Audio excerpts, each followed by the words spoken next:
Bismillahirrahmanirrahim. Assalamualaikum warahmatullahi wabarakatuh. Yang terhormat Kepala Sekolah Dirjo II Ngawi, Ibu Wahyuni Ati Utami MPD. Yang kami hormati Bapak Ibu Guru SDN Dirjo II Ngawi. Pertama-tama marilah kita panjatkan puji syukur kehadirat Allah SWT. Pada siang hari ini kita bisa berkumpul dalam acara aksi nyata dari saya dan Ibu Prasetyo dari SPD dalam penerapan budaya musik di sekolah, tugas dari CGP Angkatan 9 Kabupaten Ngawi. Sebelumnya marilah kita panjatkan puji syukur kehadirat Allah SWT. Pada hari ini kita bisa bertemu dalam keadaan sehat walafiat, tak kurang suatu apapun. Sholawat serta salam kita terjun kepada Nabi Muhammad SAW yang akan memberikan syafaatnya di yaumul qiyamah nanti. Bapak Ibu yang saya hormati, izinkan saya akan menyampaikan acara hari ini, yaitu pertama adalah pembukaan, 2 sambutan kepala sekolah, 3 acara inti penyampaian materi penerapan budaya positif di sekolah, yang keempat adalah umpan balik, 5 penutup. Mari Bapak Ibu kita buka acara hari ini dengan bacaan basmalah bersama-sama. Acara selanjutnya adalah sambutan dari Kepala SDN Dirjo II Ngawi, Ibu Wahyuni Ati Utami SPD. Disilakan.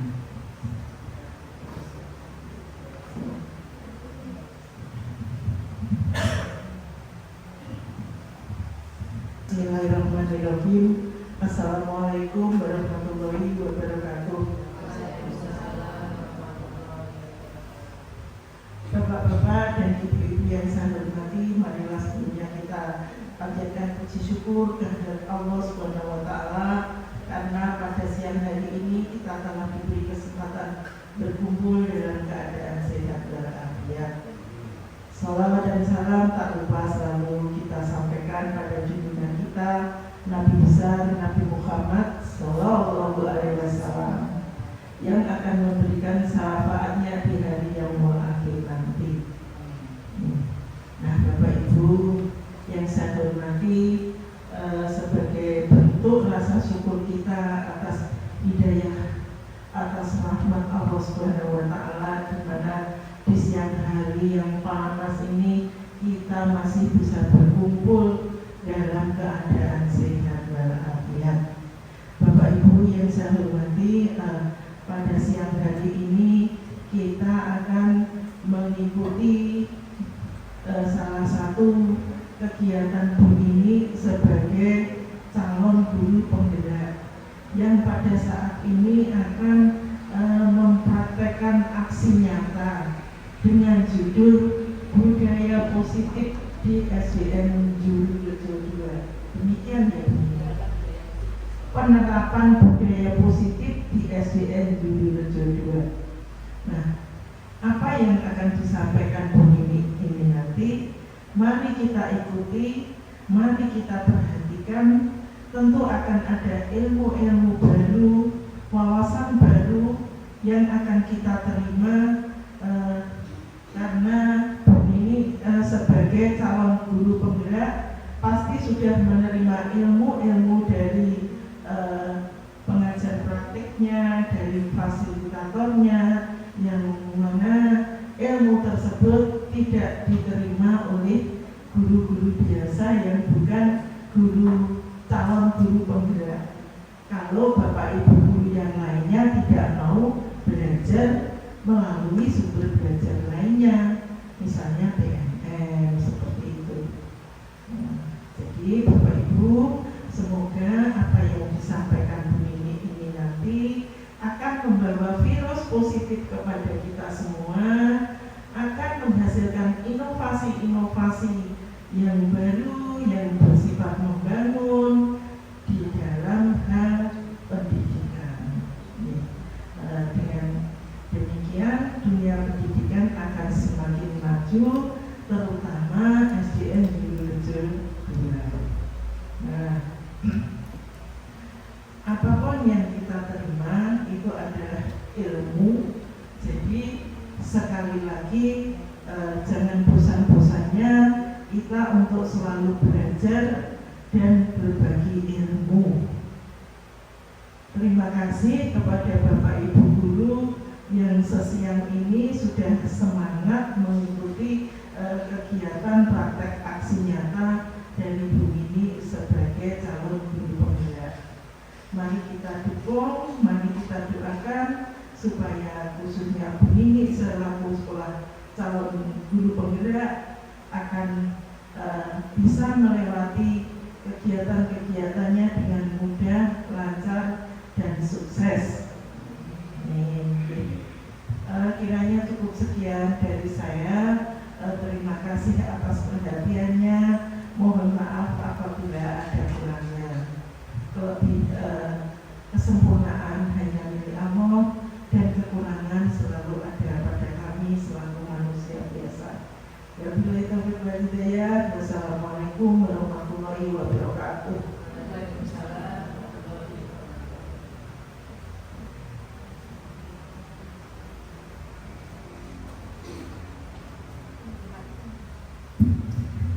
Terima kasih kepada Ibu Madini Utami SPDMD selaku Kepala Sekolah Wilujeng 2 kami yang telah memberikan sambutan dan berkata pada acara aksi nyata saya pada hari ini. Semoga energi positif yang disampaikan kepada Ibu Kepala Sekolah akan membangkitkan kita menjadi lebih baik dan meningkat untuk peningkatan pendidikan khususnya di sekolah kita SDN Wilujeng 2. Selanjutnya saya akan izinkan saya menyampaikan inti dari kegiatan aksi nyata saya yang berjudul penerapan budaya positif di sekolah. Budaya positif adalah keyakinan dan nilai yang disepakati yang menjadi kebiasaan bersama yang akan dilakukan dalam jangka waktu yang panjang. Dalam hal ini yang terlibat adalah semua warga sekolah, terutama anak didik kita dalam pembiasaan yang positif setiap hari, membentuk keyakinan kelas yang disusun oleh guru dan siswa. Dalam hal ini saya akan menyampaikan juga tentang cara yang sangat efektif untuk menyelesaikan permasalahan peserta didik kita dengan segitiga restitusi. Dalam hal ini, karena masih terkadang kita menjumpai bahwa posisi kontrol sebagai guru, sebagai posisi kontrol kepada murid kita hanya sebagai penghukum, pembuat rasa bersalah, dan sebagai teman. Nah, dalam hal ini saya menyampaikan ini semoga akan menjadi perubahan yang positif yang bermanfaat bagi kita dan tentunya dengan berkolaborasi dengan semua warga sekolah. Tujuan aksi nyata ini adalah murid terlibat langsung dan bertanggung jawab dalam menjalankan disiplin. Yang kedua, murid merasakan proses menciptakan kondisi untuk memperbaiki kesalahannya sehingga karakter murid lebih kuat ketika kembali ke kelompoknya. Pembahasan dalam aksi nyata ini adalah dalam perspektif saya, yaitu yang pertama adalah keyakinan kelas, kedua kebutuhan dasar manusia, ketiga restitusi, 5 posisi kontrol, keempat restitusi dengan segitiga restitusi. Sebelumnya mari kita amati perubahan paradigma. Mari Bapak Ibu mengambil kertas yang saya sediakan di situ. Bapak Ibu menulis sesuatu benda atau keyakinan yang sangat berharga pada Bapak Ibu pada selama ini dan yang Ibu tulis di situ. kita tulis sendiri-sendiri, monggo dengan kertas yang sudah disediakan. Perubahan paradigma kegiatan kepalan tangan. Ada A dan B. A adalah Bapak Ibu dan B adalah teman sejawat Bapak Ibu yang ada di sebelah Bapak Ibu.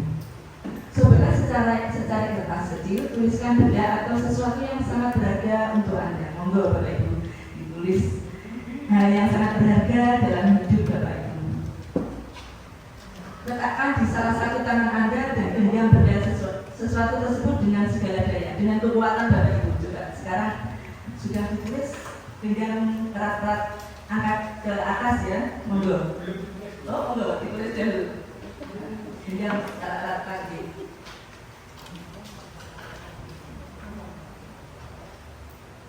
Teman Anda akan mencoba dengan sekuat tenaga. Coba kita mempraktekkan, akan membuka kepalan tangannya Bu Tuti. Bagaimana? Ya. Dengan berbagai cara kita memberikan, kita membujuk, mengancam, membujuk Bu Tuti. Bu Tuti buka tangannya. Meraih dan menyuap apa saja agar Bu Tuti mau membuka tangannya. Nanti kalau mau dibuka saya kasih sesuatu.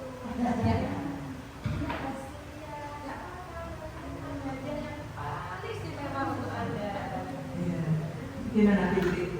Tidak boleh, karena ini rahasia, ini sesuatu yang paling berharga yang saya punya. Jadi saya tidak akan memberikan kepada siapapun, meskipun diganti dengan apapun. Perubahan paradigma selanjutnya apa yang terjadi? Betul, tadi Bu Tuti kemungkinan terjadi seperti Bu Tuti tadi ya. Tetap bertahan dengan genggamannya, tetapi juga ada yang bersedia membuka. Dalam hal ini kita sebagai guru ada ilusi guru mengontrol murid. Pada dasarnya kita tidak dapat memaksa murid untuk berbuat sesuatu jika murid tersebut memilih untuk tidak melakukannya. Karena murid tersebut sedang mengizinkan dirinya dikontrol, maka murid akan mau menerima kontrol dari Bapak Ibu. Teori kontrol ini menyatakan bahwa semua perilaku memiliki tujuan, bahkan terhadap perilaku yang tidak disukai. Ilusi yang kedua yaitu ilusi bahwa semua penguatan positif, efektif, dan bermanfaat. Penguatan positif atau bujukan adalah bentuk-bentuk kontrol segala usaha untuk mempengaruhi murid agar mengurangi suatu perilaku tertentu adalah suatu usaha untuk mengontrol murid tersebut. Dalam jangka waktu tertentu, kemungkinan murid tersebut akan menyadarinya dan mencoba untuk menolak bujukan kita. Atau bisa jadi murid tersebut menjadi tergantung pada pendapat sang guru untuk berusaha. Di sini guru sebagai membujuk murid tersebut untuk mengontrol dirinya. Ilusi yang kedua yaitu ilusi yang ketiga, ilusi bahwa kritik dan membuat orang merasa bersalah dapat menguatkan karakter. Menggunakan kritik dan rasa bersalah untuk mengontrol murid menuju pada identitas gagal. Mereka belajar untuk merasa buruk tentang diri mereka. Mereka mengembangkan dialog dari yang negatif. Kadangkala sulit bagi guru untuk mengidentifikasi bahwa mereka melakukan perilaku ini karena seringkali guru cukup menggunakan suara halus untuk menyampaikan pesan negatif. Jadi dengan suara halus saja. Ilusi selanjutnya, ilusi bahwa orang dewasa memiliki hak untuk memaksa. Banyak orang dewasa yang percaya bahwa mereka memiliki tanggung jawab untuk membuat murid-murid berbuat hal-hal tertentu.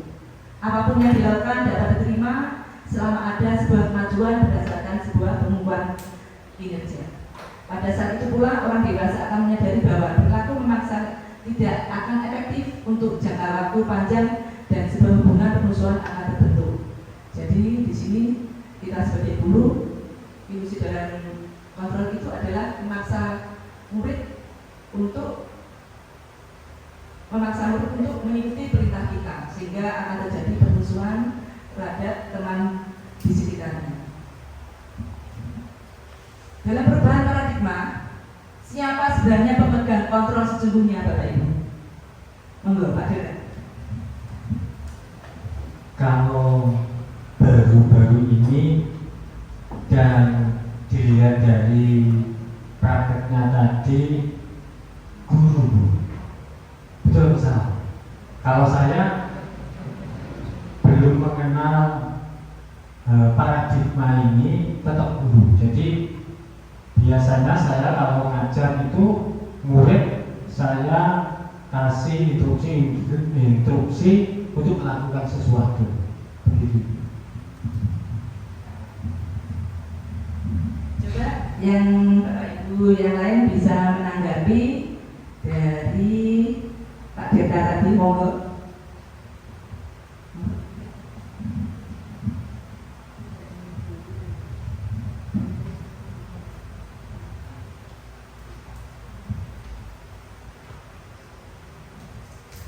Tadi Pak Dirta menjawab, guru kalau saya berkaya dengan diri kita sendiri, yang memegang kontrol yang sesungguhnya adalah diri kita sendiri. Begitu Bu Nini, terima kasih.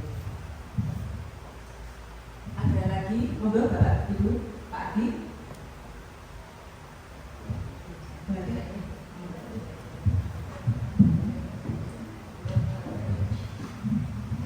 Jadi Bapak Ibu, kita di sini sifatnya belajar, jadi apapun pendapatnya mungkin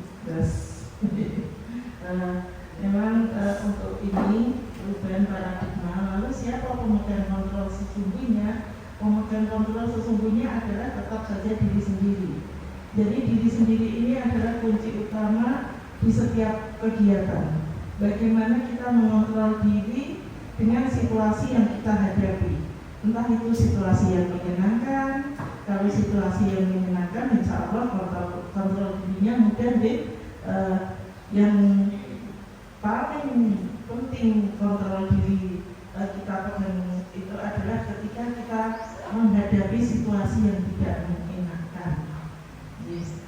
Untuk itu mungkin ada teman lain yang mau berpendapat, monggo. Kalau saya diri sendiri.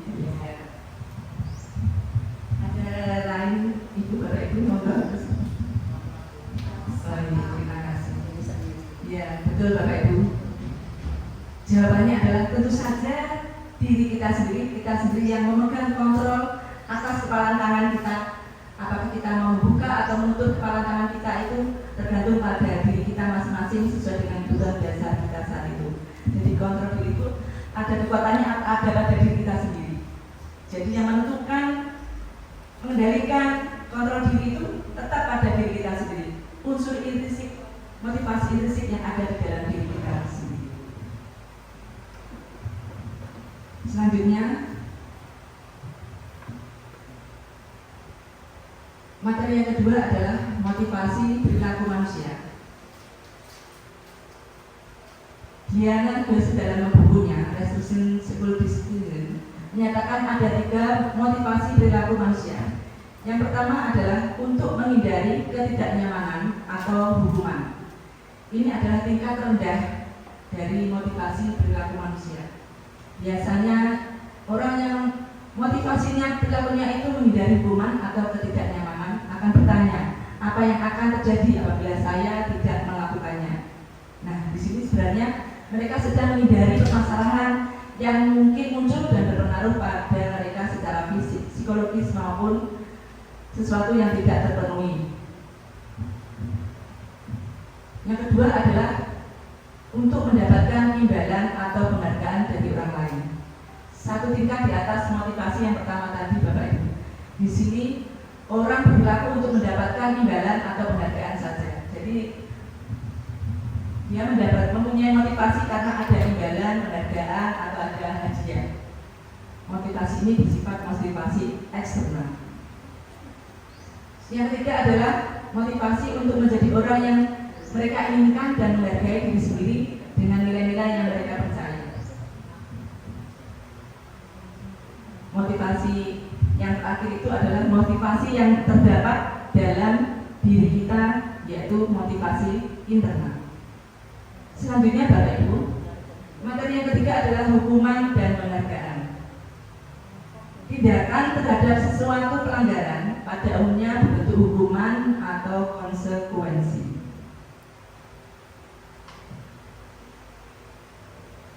Perbedaan hukuman dan konsekuensi. Hukuman adalah sesuatu yang menyakitkan harus terjadi. Konsekuensi sesuatu harus terjadi. Hukuman membuat anak sakit fisik maupun hati untuk jangka waktu lama. Hukuman anak membenci kedisiplinan. Hukuman adalah paksaan. Hukuman mendorong anak menyakiti diri sendiri. Hukuman adalah konsep diri yang buruk. Hukuman adalah anak belajar untuk menyembunyikan kesalahannya. Hukuman adalah merasa marah, rasa bersalah, dipermalukan, dan rasa tak dihargai. Sedangkan konsekuensi itu sesuatu yang harus terjadi. Konsekuensi membuat anak merasa tidak nyaman dalam jangka waktu pendek. Konsekuensi anak menghargai disiplin. Konsekuensi anak stimulus dalam tanggapan.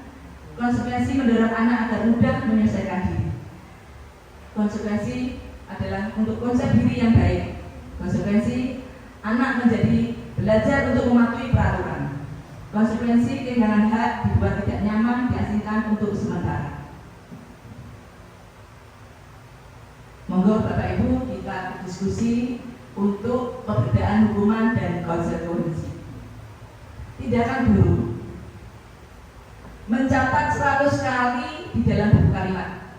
Saya tidak akan terlambat lagi karena terlambat ke sekolah. Itu termasuk hukuman atau konsekuensi Bapak Ibu? Hukuman. Oke, nanti kita diskusikan bersama-sama. Yang kedua adalah lari mengelilingi lapangan basket 2 kali karena terlambat hadir di sekolah. Murid diminta untuk push up 15 kali karena tidak menggunakan masker ke sekolah. Selanjutnya, menggantikan kertas tugas teman yang telah dicoret-coret. Membersihkan tumpahan air di meja tulis karena tersenggol pada saat belajar. Murid disuruh untuk mengenakan sepatu seharian di sekolah karena tidak mengenakan sepatu hitam. Lari mengelilingi lapangan basket 2 kali karena terlambat 10 menit untuk pelajaran PJOK. Ya, coba kita buka Bapak Ibu. Ya. Yang terakhir, lari mengelilingi lapangan basket 2 kali karena terlambat 10 menit untuk pelajaran PJOK. Karena ada hubungannya dengan lapangan basket karena akan melaksanakan pelajaran PJOK, jadi termasuk apa? Konsekuensi. Sudah jelas ya Bapak Ibu? Selanjutnya, kesimpulannya adalah hukuman tidak terencana. Murid tidak tahu apa yang akan terjadi, bersifat satu arah, berupa fisik maupun psikis, disakiti dengan perbuatan atau kata-kata. Sedangkan konsekuensi terencana dan sudah disepakati, dibuat guru dan murid sudah tahu sebelumnya serta konsekuensinya. Diberikan berdasarkan data yang diukur berapa kali pelanggaran. Guru selalu memonitor murid. Murid tetap dibuat tidak nyaman. Hukuman dan konsentrasi ternyata semuanya dengan konsekuensi semuanya membuat murid tidak nyaman. Selanjutnya dihukum oleh penghargaan. Dihukum oleh penghargaan ini efektif untuk pengaruh jangka pendek saja, tidak untuk jangka panjang Bapak Ibu. Ketergantungan tidak menyadari tindakan baik. Dihukum oleh penghargaan akan merusak hubungan, timbul rasa iri di sekitar anak tersebut, mengurangi ketepatan, lebih banyak membuat kesalahan. Dihukum oleh penghargaan menurunkan kualitas. Dihukum oleh penghargaan mematikan kreativitas anak. Dihukum oleh penghargaan merusak motivasi dari dalam diri anak. Motivasi intrinsik anak tidak akan muncul karena penghargaan itu termasuk hukuman Bapak Ibu. Yang sebenarnya dalam teori tadi penghargaan memuji anak itu termasuk hukuman. Jadi dalam pelaksanaan sehari-hari kita menguji anak itu semua anak diuji seperti itu. Jadi semua anak itu tidak hanya satu saja, kalau satu persatu dipuji, dipuja-puja, pasti akan ada rasa iri, hubungan tidak baik pada sesama temannya seperti itu. Jadi kita dalam paradigma yang baru ini, perubahan yang baru ini, kita tetap mengontrol diri untuk memberikan hukuman dan penghargaan kepada murid kita.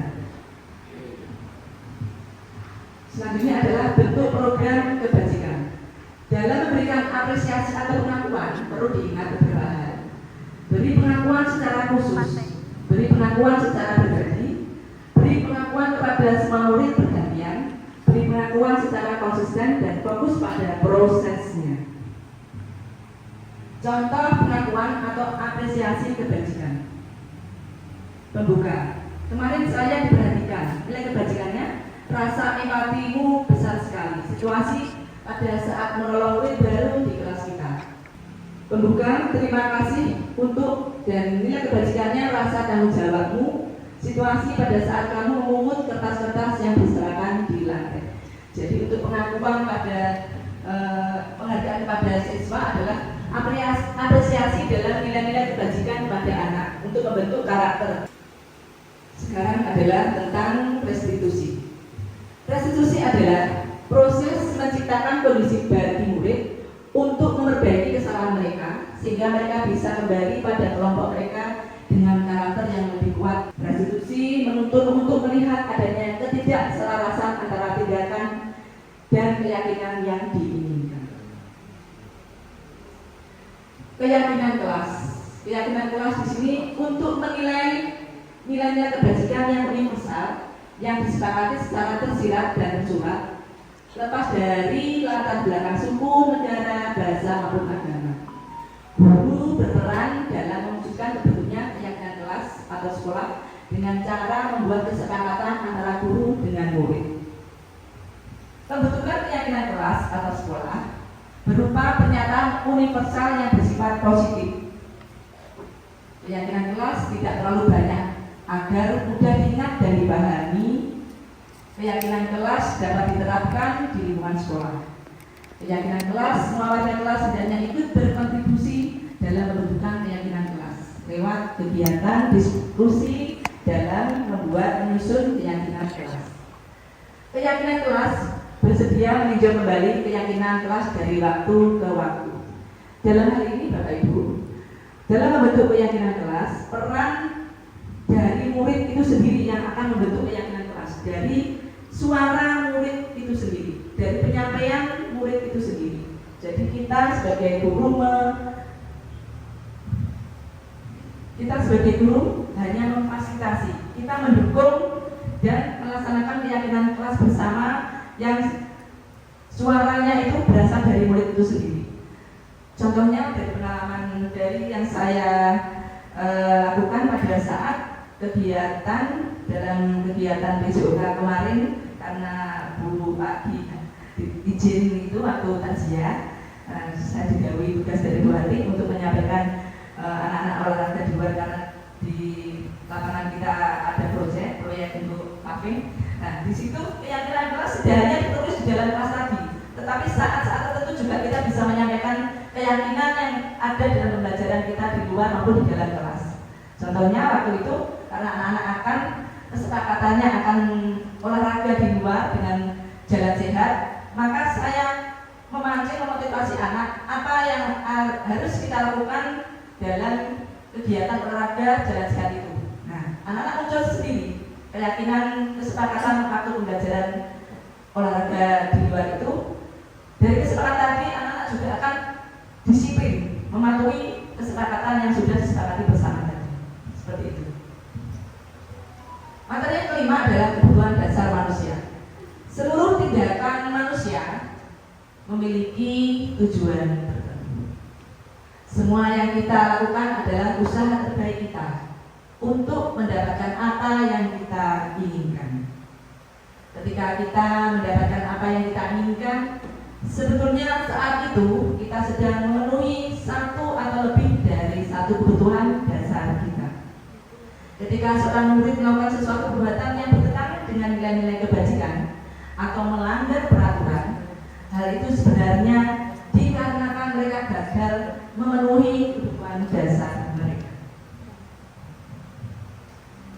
kebutuhan dasar manusia, yaitu bertahan hidup seperti sandang, pangan, papan. Seperti itu adalah kebutuhan pokok manusia untuk bertahan hidup.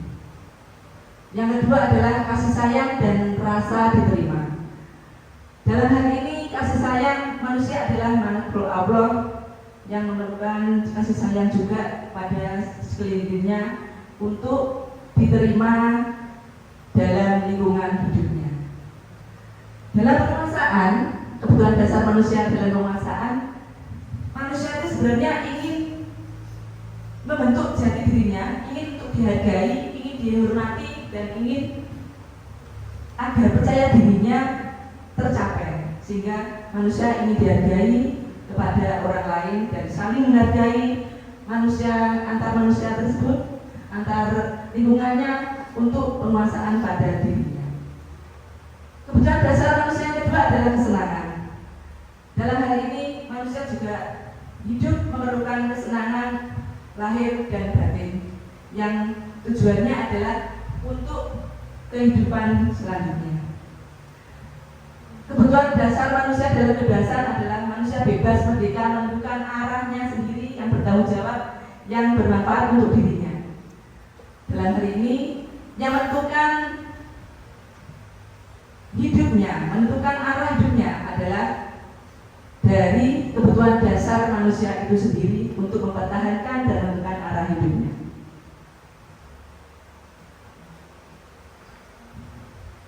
Materi yang keenam adalah posisi kontrol guru. Posisi kontrol guru yang pertama adalah penghukum. Seorang penghukum bisa menggunakan hukuman fisik maupun verbal dengan kata-kata patuhi aturan saya atau awas, kamu selalu saja bersalah, kamu selalu saja membuat kesalahan seperti itu berulang-ulang. Posisi kontrol yang kedua adalah membuat rasa bersalah dengan mengungkapkan kata. Biasanya guru akan bersuara lebih lembut. Ibu sangat kecewa sekali dengan kamu. Berapa kali Bapak harus memberitahu kamu ya? Itu adalah termasuk posisi kontrol guru, membuat rasa bersalah. Posisi kontrol guru sebagai teman, guru pada posisi ini tidak akan menyakiti murid, namun akan tetap berupaya mengontrol murid melalui persuasi. Ayo, bantulah diri Bapak ya. Ayo ingat, tidak bantu Bapak selama ini gitu. Posisi kontrol yang keempat adalah posisi kontrol guru pemantau. Pemantau berarti mengawasi. Posisi memantau berdasarkan pada peraturan-peraturan dan konsekuensinya.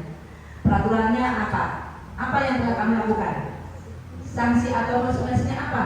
Seperti itu kata-kata yang digunakan guru dalam menggunakan posisi kontrol pemantau.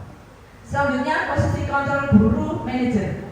Posisi di mana guru berbuat sesuatu bersama dengan murid, mempersilahkan murid mempertanggungjawabkan perilakunya, mendukung murid agar dapat menemukan solusi atas permasalahannya sendiri. Dalam hal ini, permasalahan proses pembelajaran dan pembelajaran yang dialami murid, sering kita mengalami murid merasakan permasalahan yang dialami dalam proses pembelajaran dan pembelajaran yang ada di sekolah. Maka dalam posisi kontrol guru, maka kita mengembalikan keyakinan yang ada di dalam kelas atau keyakinan yang ada dalam proses pembelajaran tadi. Dengan kata-kata apa yang kita yakini, masih-masih keyakinan kelas kita seperti itu. Kalau anak-anak punya kesalahan, kita ajak, kita tanya, kita sebagai manajer kita tanya, masih ingat kesepakatan kelas kita seperti itu. Jadi kita ingatkan apa yang sudah disepakati kelas bersama. Apa rencana kamu untuk memperbaiki hal ini? Setelah kamu mengetahui, meyakini keyakinan kelas yang kita buat bersama, apa rencana kamu untuk memperbaiki hal seperti ini? Nah, ini adalah posisi kontrol guru sebagai manajer.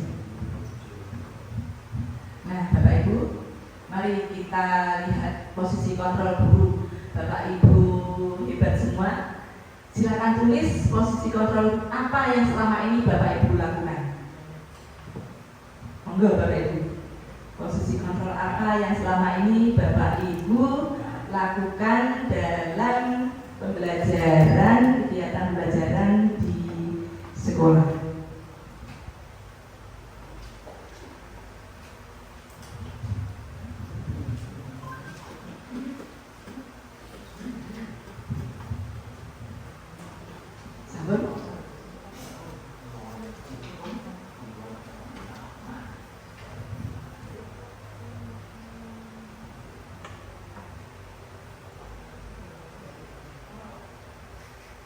Monggo Bapak Ibu. Sudah ada yang mau menyampaikan posisi kontrol yang ideal, posisi kontrol yang sangat efektif bagi seorang guru sebagai penuntun pembelajaran.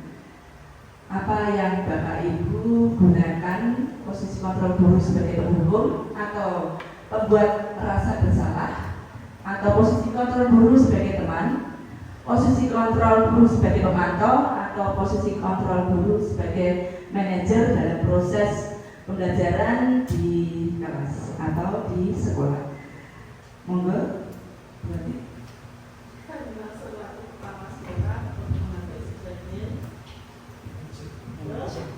Sebagai manajer. Jadi dalam posisi ini tentunya sebagai manajer. Mungkin yang lain sama. Kalau saya itu ada yang sedikit manajer, ada yang sedikit sebagai teman.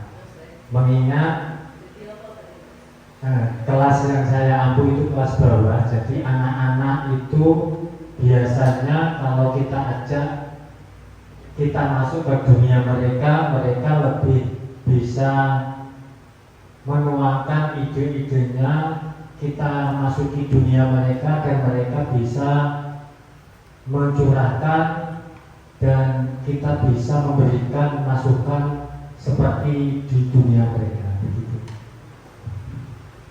Monggo, sanesipun. Bisa.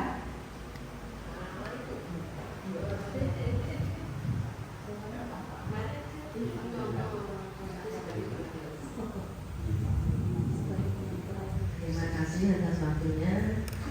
Di sini kalau saya memposisikan diri sebagai manajer karena apa? Saya sebagai guru agama harus mengetahui atau mempersilahkan murid untuk mempertanggungjawabkan apa yang telah dilakukan, sehingga murid tersebut bertanggung jawab dan mempunyai konsekuensinya. Seperti itu Bu. Terima kasih. Sama nih, pas tadi sama dengan kepala sekolah tadi sebagai manajer, kebetulan saya kita sudah juga melirik saya. Mungkin bisa ada budiknya. Berarti ini masa aku pemantau. sama ya. Jadi saya memposisikan diri sebagai manajer, di mana saya selalu mendukung murid agar dapat menemukan solusi atas permasalahannya sendiri, masalah murid tadi. Seperti itu Bu ini.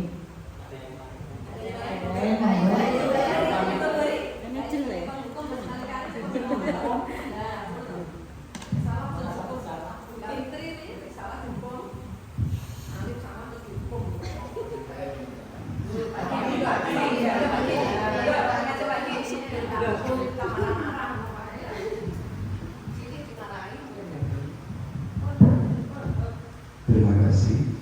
Meskipun saya lari-lari ternyata bisa buka di sini. Meskipun dia pernah. Yang pertama sebelum menuju ke posisi kontrol, menurut saya yang pertama adalah bahwa ideal tidaknya sebuah posisi kontrol itu adalah pribadi guru dan apa yang ditangani masing-masing guru. Karena masing-masing guru seperti guru mata pelajaran olahraga akan berbeda dengan guru mapel PAI, apalagi dengan matematika dan dengan guru kelas. Menurut saya itu dari sini adalah bisa dilaksanakan pemantauan dulu baru menjadi seorang manajer.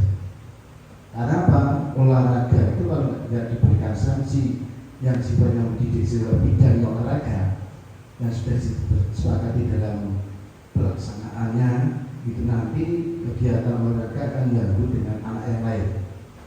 Itu garisnya adalah yaitu pertama pemantauan, plusnya adalah manajer. Itu untuk saya. Terima kasih. Ada lagi, monggo. Bila,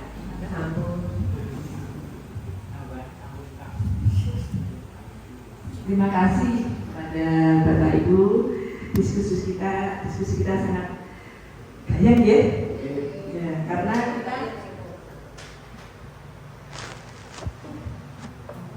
posisi kontrol yang ideal seorang guru, yaitu posisi di mana guru berbuat sesuatu bersama dengan murid, mempersilakan murid mempertanggungjawabkan perilakunya, mendukung murid agar dapat menemukan solusi atas permasalahannya sendiri. Posisi manajer mengacu pada restitusi yang dapat menjadikan murid sebagai manajer bagi dirinya, sehingga tercipta identitas positif berhasil pada diri murid. Itu Bapak Ibu untuk refleksi tentang posisi kontrol guru. Segitiga restitusi. Segitiga restitusi adalah langkah terdapat 3 tahap, yaitu 1. Menstabilkan identitas. Dari kontrolnya yaitu kita semua akan melakukan hal terbaik yang bisa kita lakukan. Langkah yang kedua, validasi tindakan yang salah. Teori kontrolnya, semua perilaku memiliki alasan. Yang ketiga, segitiga restitusi menanyakan keyakinan. Teori kontrolnya, kita semua memiliki motivasi internal. Segitiga restitusi pada menstabilkan identitas. Setiap orang pasti pernah melakukan kesalahan. Dengan kata-kata, kamu bukan satu-satunya yang pernah melakukan hal ini. Seandainya guru seperti kamu, guru juga akan marah, juga seperti kamu akan kecewa, akan menangis jika kamu diganggu oleh teman kamu. Seperti itu. Posisi kontrol yang kedua, validasi kebutuhan. Adakah cara yang lebih efektif untuk mendapatkan apa yang kamu butuhkan? Kamu tentu punya alasan mengapa melakukan itu. Dalam hal ini, anak diberi pertanyaan untuk segitiga penyelesaian permasalahan dengan segitiga restitusi tersebut.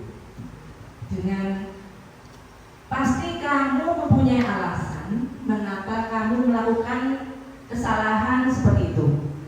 Pasti dia akan punya alasan. Pasti dia mempunyai hal-hal yang mengecewakan pada dirinya, hal-hal yang membuat dia marah, hal-hal yang membuat dia kecewa, hal-hal yang membuat dia merasa tidak nyaman. Selanjutnya, posisi restitusi segitiga restitusi yang ketiga adalah menanyakan keyakinan. Nilai-nilai yang telah kita sepakati apa? Kita ingatkan kepada anak-anak kita yang mempunyai kesalahan. Apa nilai-nilai kesepakatan yang di kelas kita? Apa nilai-nilai kedisiplinan yang ada di sekolah kita? Dengan kata-kata, kamu ingin menjadi seperti apa kalau kamu melakukan hal seperti itu? Untuk membuat anak yang merasa gagal karena membuat salah menjadi positif terhadap dirinya adalah menstabilkan identitas diri tadi. Dengan guru berkata, berbuat salah itu hal yang manusiawi. Tidak ada manusia yang sempurna. Bapak juga pernah bersalah.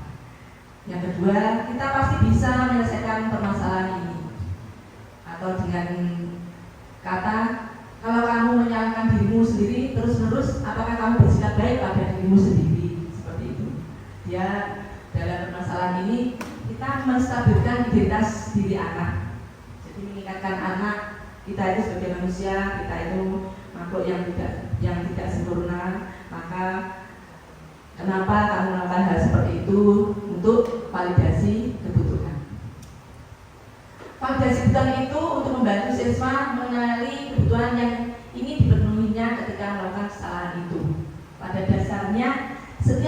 manusia tujuannya adalah memenuhi segala kebutuhan dalam hidupnya, memenuhi keinginannya, memenuhi kebutuhan hidupnya, memenuhi kebebasannya dari 5 kebutuhan dasar manusia tadi. Kata-kata dalam validasi kebutuhan, guru berkata, kamu bisa saja akan melakukan hal yang lebih buruk dari itu. Untung saja kamu tidak melakukan hal yang lebih dari itu, seperti itu dalam menanyakan segitiga restitusi pada tahap validasi kebutuhan.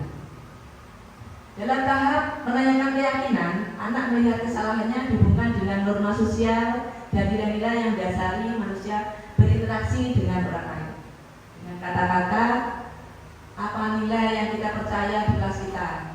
Apa keyakinan kelas yang kita yakini di kelas kita? Kita ingatkan. Maka kesalahan itu kita hubungkan dengan keyakinan kelas keyakinan sekolah, disiplin sekolah yang kita terapkan pada pelanggaran permasalahan yang dilakukan oleh siswa tersebut.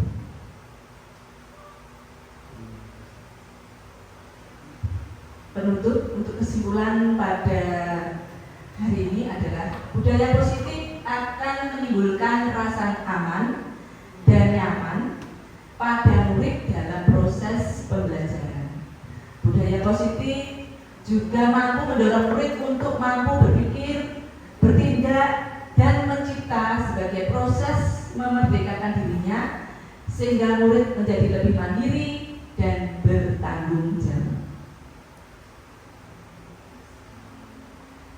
Monggo Bapak Ibu untuk umpan balik, monggo Bapak Ibu merefleksikan kegiatan kita hari ini. Monggo Bu Adita, Bu Ati, monggo Pak Adita. Terima kasih untuk waktunya. Dari pemaparan Bu Nini tadi tentang budaya positif, banyak sekali ilmu-ilmu yang saya dapatkan dari awal tadi, bahwa dulu keyakinan kelas saya bahwa guru itu sebagai salah satu yang memberikan sesuatu kepastian kepada murid. Jadi kita memberikan ilmu-ilmu itu kepada murid, itu anak harus mau menerima. Jadi apapun yang kita berikan, baik itu ilmu ataupun teori-teori, itu awalnya saya berpikir bahwa murid harus mengikuti. Ternyata setelah adanya penimbasan ini dari aksi nyatanya Bu Nini, itu pemikiran saya mulai terbuka bahwa anak itu memiliki keinginan tersendiri. Jadi kita tidak bisa memaksakan suatu kehendak. Anak bisa berkembang sesuai kodratnya, kemampuannya. Dan dari beberapa tadi yang masih saya bingung itu tentang penerapan segitiga restitusi. Jadi nanti tolong Bu Nini dijelaskan lagi contoh konkretnya. Jadi di sini tadi dari yang pertama, pengenalan sebuah permasalahan, terus memverifikasi dan menstabilkan, itu masih saya belum paham. Jadi tolong nanti dikasih informasi sedikit contohnya seperti apa, bagaimana. Kalau tadi informasi yang tentang keyakinan kelas, insya Allah saya mulai paham. Itu begini. Terima kasih Pak Genta.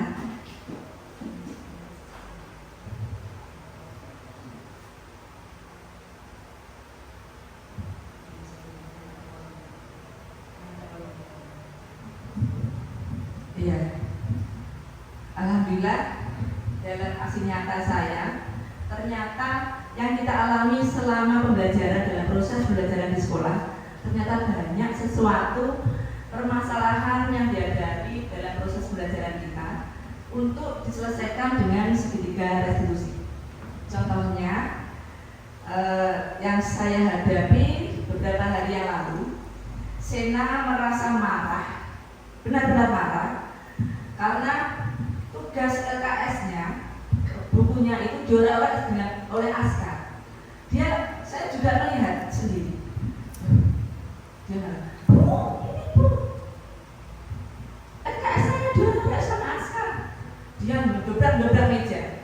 Dia marah dan seketika itu dia mendobrak meja sampai gregetan seperti itu. Dia marah kepada Askar. Di situ Askar juga menjadi takut sendiri. Dia juga menangis akan kesalahannya dia yang mengganggu Sena tadi. Nah, dalam hari ini saya menyelesaikan permasalahan ini karena di saat seperti itu Askar dan Sena tadi saling merasa bersalah. Nah, untuk menyelesaikan permasalahan itu saya bawa, saya tenangkan mereka. Terus Sena saya ajak ke kantor. Saya tanya, Sena, apa yang terjadi tadi? Mbak Bu tahu seperti itu. Dia langsung mengutarakan, saya marah Bu, kertas buku LKS saya diorek-orek sama Askar. Ya saya marah Bu, itu kerjaan saya kok diorek-orek seperti itu. Ya, terus saya menenangkan pada Sena, betul Sena, apa yang kamu lakukan itu memang betul. Setiap orang kalau disakiti pasti akan marah, apalagi pekerjaannya yang sudah selesai dikerjakan diorek-orek dengan Askar. Nah, jika saya menjadi seperti kamu, Buni juga akan marah seperti kamu, Sena, seperti itu. Buni juga, saya juga mengerjakan seperti itu. Lalu saya bertanya kepada Sena untuk validasi kebutuhan, yaitu validasi yang kedua itu validasi kebutuhan. Nah, kenapa kamu sampai marah seperti itu? Ya marah Bu, pekerjaan saya diorek-orek sama Askar. Saya sudah susah payah mengerjakannya, diorek-orek sama Askar. Gitu. Ya, terus untuk menanyakan keyakinan, kenapa kalau marah seperti itu? Apa alasannya kamu marah? Kenapa saya seperti itu? Ya saya marah Bu, saya mendobrak meja, sakit Bu saya Bu, kertas buku saya kasih diorek-orek.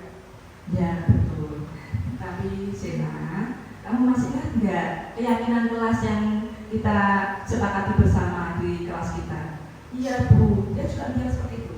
Itu ternyata saya juga menyampaikan ini. Ada langsung saya utarakan kepada Sena, coba Sena, apa yang kamu lakukan tadi, apa yang kamu rasakan tadi, coba Ibu akan membuat video dari tadi. Dia senang sekali, iya Bu. Nah saya benar-benar marah loh Bu. Dia mengungkapkannya benar-benar terjadi. Dan video saya itu juga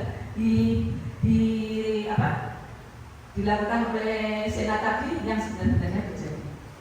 Sekarang kamu ingat nggak keyakinan kelas kamu untuk memvalidasi keyakinan kelas yang sesi yang terakhir itu? Kamu ingat nggak keyakinan kelas yang kita kesepakati bersama di kelas kita? Iya Bu, kita harus menghormati teman, menghargai teman, tidak menyakiti teman. Terus harus bisa mengendalikan diri, mengendalikan emosi Ibu. Nah, kamu tahu ya kesalahannya tadi? Iya Bu, apa yang akan kamu lakukan selanjutnya? Saya tidak akan marah-marah Bu, saya akan menahan diri, menahan emosi. Jadi saya tidak akan marah-marah, tapi saya akan bertanya pada Askar, kenapa kok diorek-orek? Ini bagaimana? Ayo kamu bersihkan seperti itu Ibu. Saya tidak akan marah-marah karena itu adalah salah satu melanggar keyakinan kelas kita. Ya betul Sena. Jadi kamu sudah menyelesaikan permasalahanmu dan hari ini Bapak Ibu Guru, Sena tadi telah menyelesaikan permasalahannya. Di sini menanamkan karakter untuk bertanggung jawab permasalahan yang dihadapi, membentuk karakter mandiri dalam menyelesaikan permasalahannya, membentuk pribadi yang kuat, membentuk pribadi yang bertanggung jawab.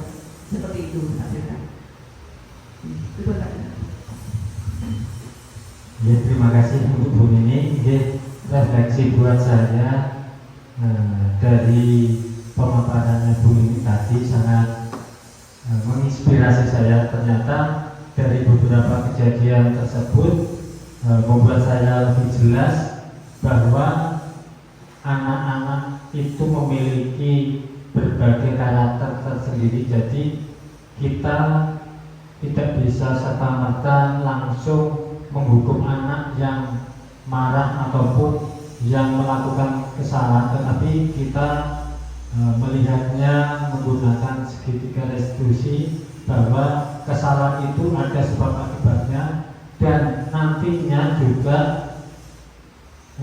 kita bisa menanamkan kepada anak tentang kesepakatan kelas yang disepakati. Begitu. Terima kasih Pak Dita yang telah menyampaikan refleksi kita pada hari ini. Benar sekali Bapak Ibu. Jadi kesimpulan pada hari ini adalah dalam budaya positif di sekolah kita bisa melakukan membuat keyakinan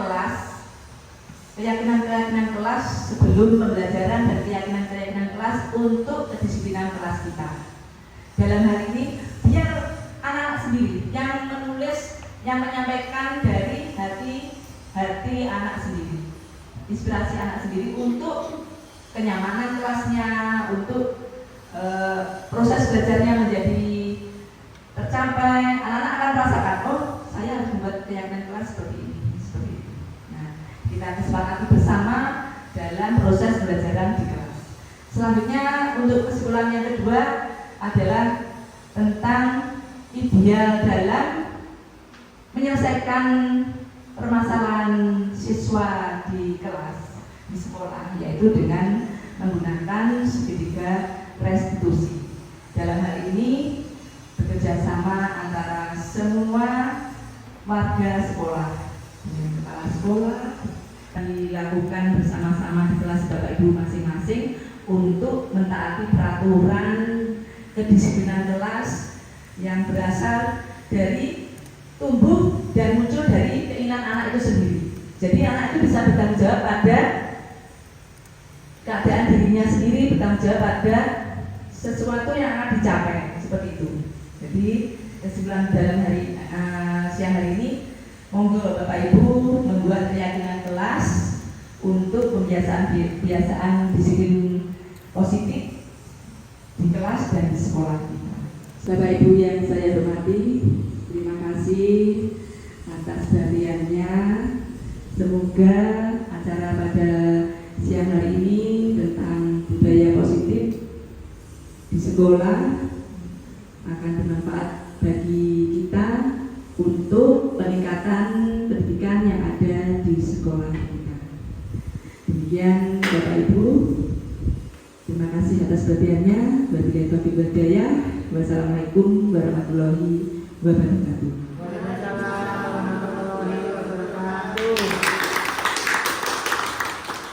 Pak Ibu Guru untuk merealisasikan kegiatan kita pada siang hari ini untuk terima kasih. Alhamdulillah pada siang hari ini kita telah bertolabul ilmi, di mana ilmunya sangat bermanfaat sekali. Semoga dari apa yang disampaikan Bu Nini ini tadi bisa menular kepada Bapak Ibu guru wali kelas maupun Bapak Ibu guru mata pelajaran PAI maupun PDLK untuk menerapkan hal-hal baik, budaya positif di sekolah ini, dan selalu menyikapi permasalahan yang timbul yang ada di antara siswa-siswa kita dengan sebijaksana mungkin, di mana kita bisa menyelesaikan masalah namun tanpa masalah, bukan pegadaian loh ya. Jadi artian itu dicontohkan tadi Sena dan Askar. Jadi ketika mereka berantem dan kita meluruskan, akhirnya mereka saling menyadari bahwa si Sena merasa bersalah karena terlalu emosi dan si Askar merasa bersalah karena dia telah mencoret-coret buku temannya, di mana itu adalah suatu tindakan yang tidak terpuji. Itu adalah suatu tindakan